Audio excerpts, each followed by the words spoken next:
Hi, welcome back to the Crow's Nest Railroad. Well, we got a little bit of a track project today, so I hope you can join me.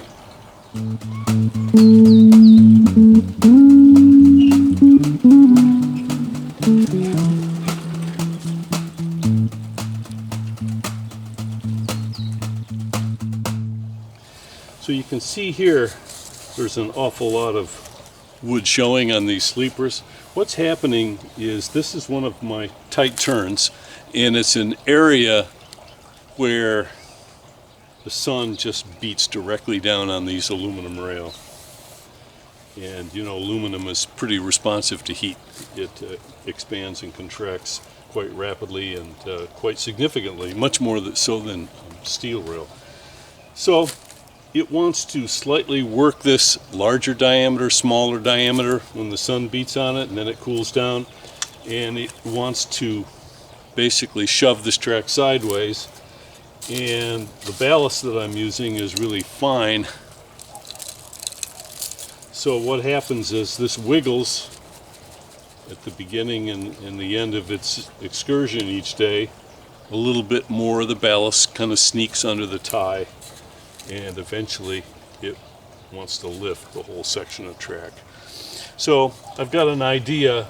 I'm going to try and make a brace, like an anchor, that's going to span two of these ties, and then I'm going to drive it down in and anchor it, and hopefully the track will be able to slide back and forth but not pop up. And so, well, let's give it a try. First thing I'm going to do though is I'm going to clean out this ballast, try and get the track down level, and then after that we'll have to head into the shop and make the braces. So let's get busy.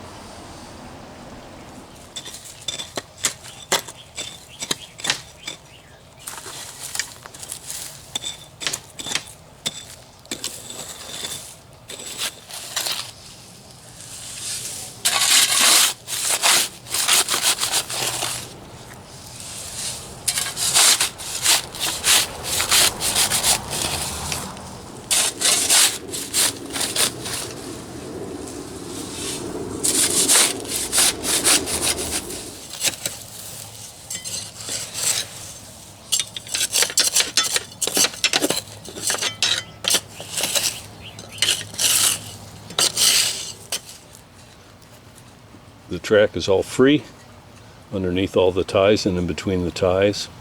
And so now I need to go through and check a couple things. One parameter I'm checking is I'm going to get this roughly no more than a quarter or a third of a bubble high on the outside rail. Doesn't have to be perfectly flat because it is a sharp turn, and a tiny bit of elevation on that outside rail wouldn't be a bad thing. But to smoothly transition, I'd like to shoot for, like I said, about a quarter or a third of a bubble. And that's pretty picky. I mean, look at this. We're only talking about less than a quarter of an inch of movement at the end of the tie to achieve that. So I'm being a little picky, but you know what?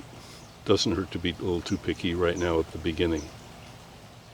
The next thing I want to check is how the transition is as it continues on uphill from the side yard to the backyard. I want to make sure there's no dips in the rail or bumps, humps.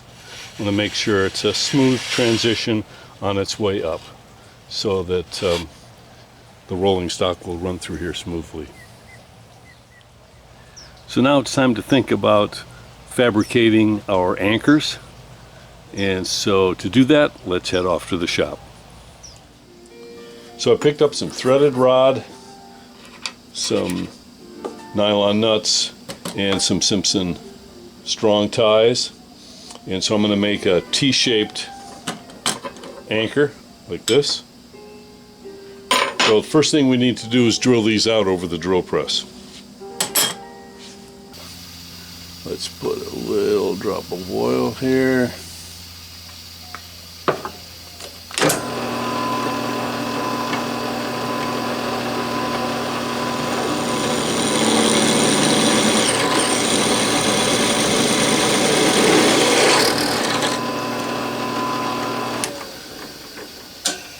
All right, let's get them all drilled out.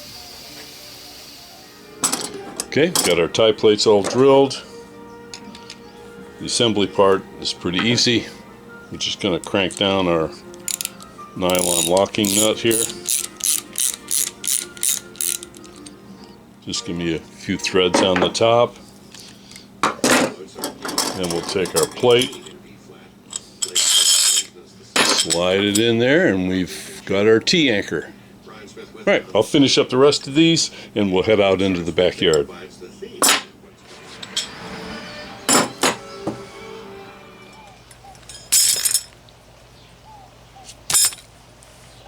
Alright.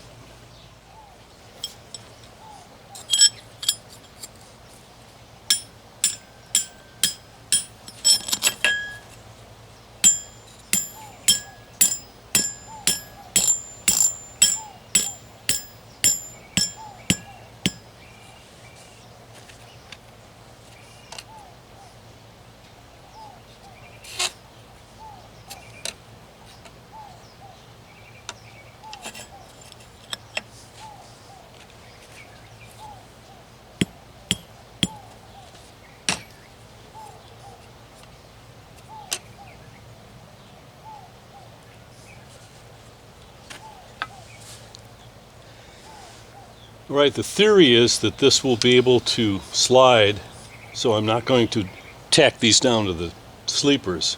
I want it to be able to gain and lose radius just a little bit with the heat and the cool, but not do the lifting moment.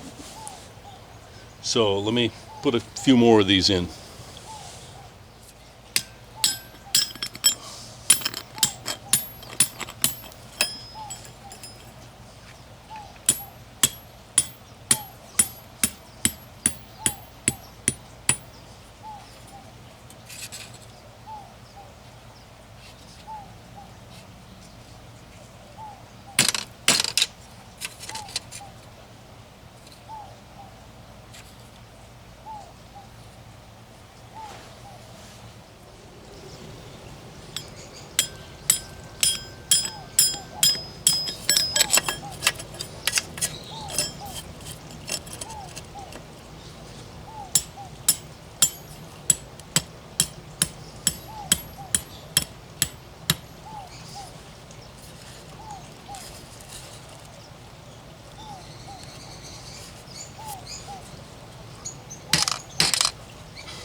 Well, this is an experiment, so we'll see how this works out.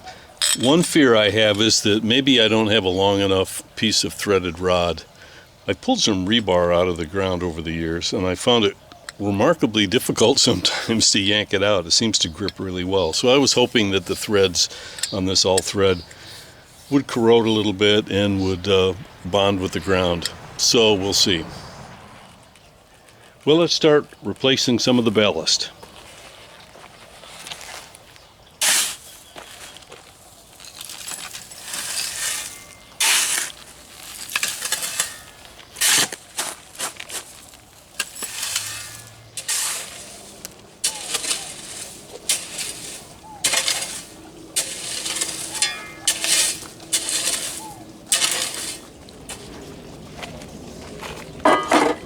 Well, let's get a load of some fresh ballast to add on top.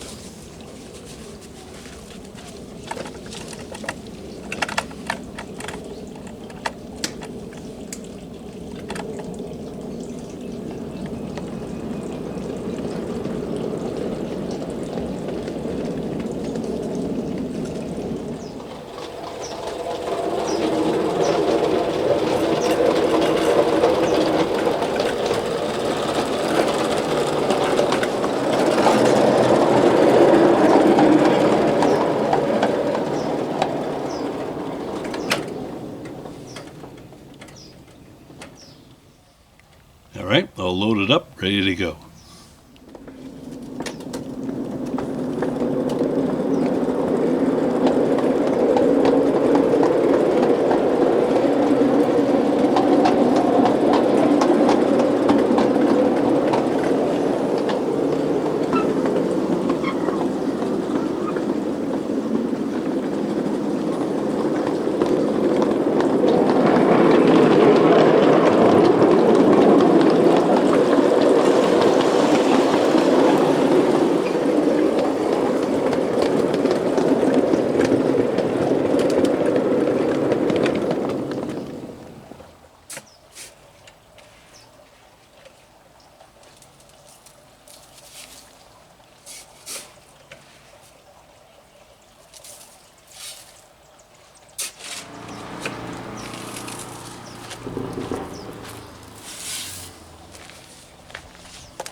I think I'm going to get one more load.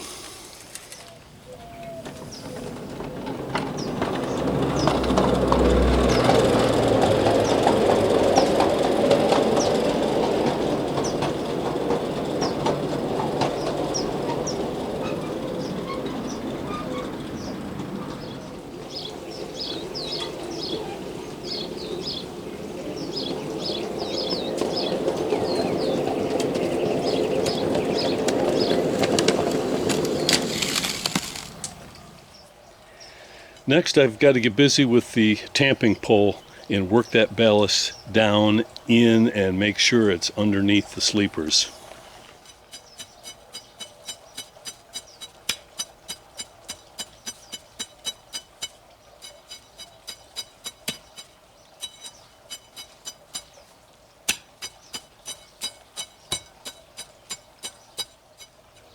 It's roughed in at this point.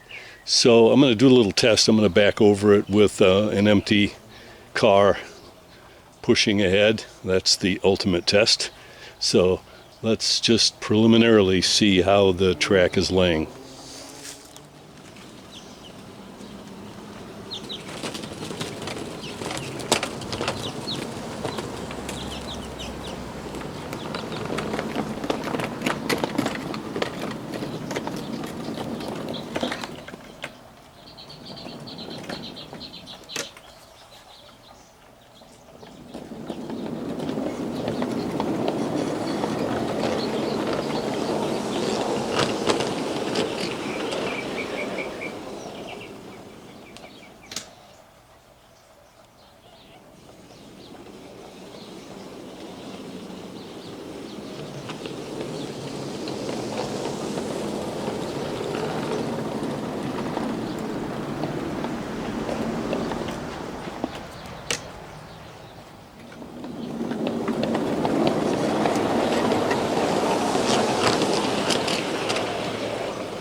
Well, that wasn't too bad, actually. We were able to go forward and backward without derailments, although I did feel just a little bit of undulation in there. I want to check that. Later today, I'm going to soak it down with the hose and help sink that ballast in. And then tomorrow I'll come back and check everything. I'll probably go through and just re-gauge it and make sure I can tighten all the screws and make sure that the rail joiners are not so tight that the rail can't slightly move a little bit. And then after that, I've got one more sharp turn out in the front that I need to repeat this process on. And then I'll keep you informed to let you know how those anchors work, if they don't do anything or if they work just fine, or maybe I need a little bit longer shaft like I said before. I want to thank you so much for watching this far, joining us here on the Crow's Nest Railroad, this little 5-inch gauge train. Who really thinks he's a 7.5-inch train, and he likes to get work done like his big brother. So I hope I can see you right here next time.